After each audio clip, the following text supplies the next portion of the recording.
위로부터 아래까지 시원하게 뚫렸습니다. 저 아래는 무엇이 있을까? 확인하기에는 너무 아찔하지요.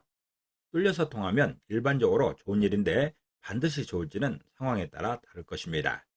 반갑습니다. 셋단자 680강입니다. 오늘은 뚫을 관자를 중심으로 하는 세 개의 한자를 셋단자로 해석해 보겠습니다. 먼저 중심자로 사용될 뚫을 관자입니다. 뚫을 관자는 뚫다는 의미가 있죠. 뚫다라는 것은 구멍을 내어 막힌 것을 통하게 하는 것입니다.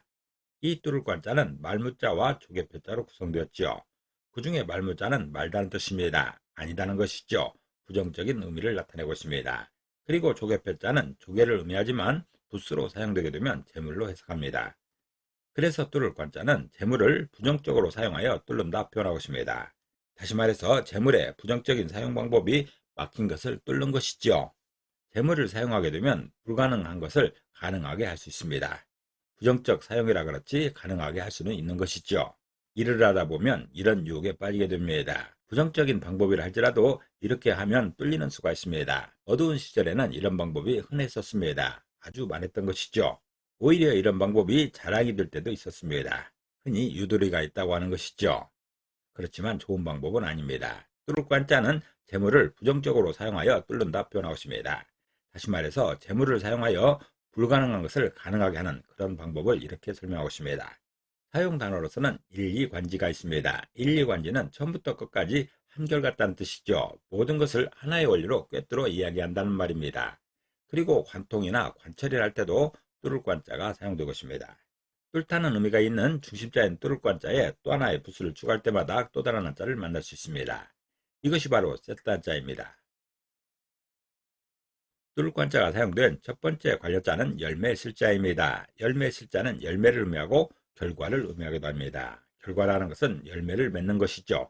다시 말해서 노력의 결실을 말하고 있습니다. 이 열매실자는 진면자와 뚫을 관자로 구성되었습니다. 그 중에 진면자는 집을 의미하기도 하고 지붕을 의미하기도 합니다. 그리고 뚫을 관자는 뚫다는 의미가 있죠. 그래서 열매실자는 집을 뚫는 게 열매라 표현하고 있습니다. 다시 말해서 좋은 결과는 가정사의 어려움을 해결한다는 것이죠. 좋은 결과는 해당 공동체의 어려움을 해결한다는 그런 설명입니다. 나무의 열매는 이 과실인 것이죠. 1년 내내 그 추위와 더위를 견뎌가며 만들어낸 결실이 바로 이 열매입니다. 사람에게 열매라는 것은 이런 모양인 것이죠. 오랫동안 준비했던 것에 대한 결과인 것입니다. 그런 상황을 열매로 표현할 수 있습니다. 열매 실자는 집을 뚫는 게 열매라 표현하고 있습니다. 다시 말해서 좋은 결과는 해당 공동체의 어려움을 해결한다는 그런 설명인 것이죠. 이렇게 그 과정에서 오랫동안 준비했던 결실이 나오게 되면 환호를 하게 됩니다. 이제 어려움이 끝난 것이죠. 그 집안의 어려움이 떨어진 그런 상황입니다. 모든 가족들의 근심이 이 열매 하나로 해결되는 그런 상황인 것이죠.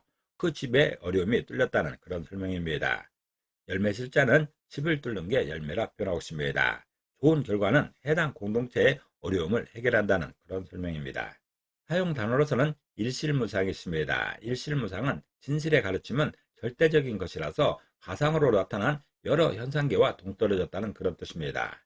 그리고 과실이나 실적이라 할 때도 열매실자가 사용되고 있습니다.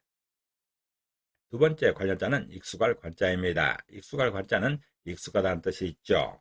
익숙하다는 것은 어떤 일을 많이 하여 서투르지 않다는 뜻입니다. 이 익숙할 관자는 마음신변의 뚫을 관자로 구성되었지요.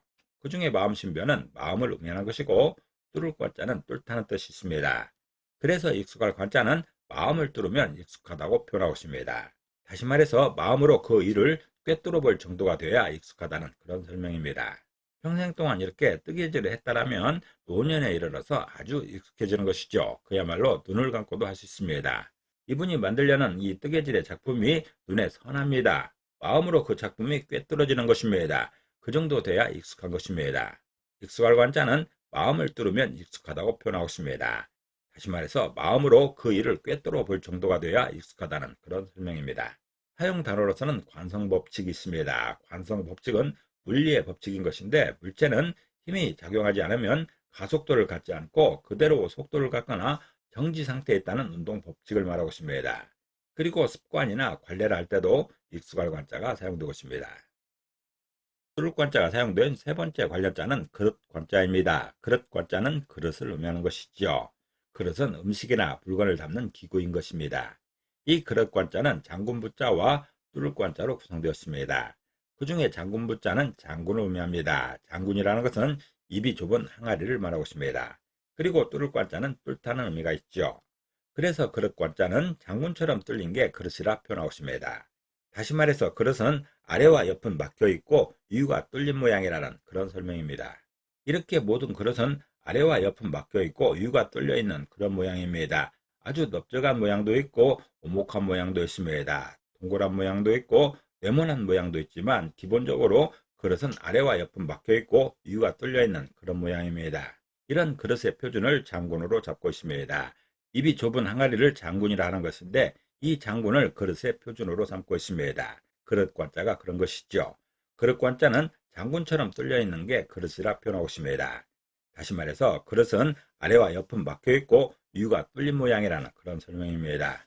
장군이나 그릇은 위가 뚫린 정도가 다르지만 위가 뚫려 있고 옆과 아래가 막혀 있는 그런 모양입니다.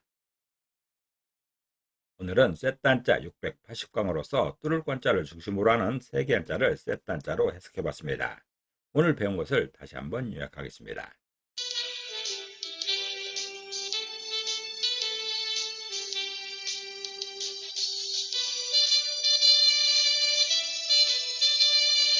오늘도 평안을 기도합니다. 감사합니다.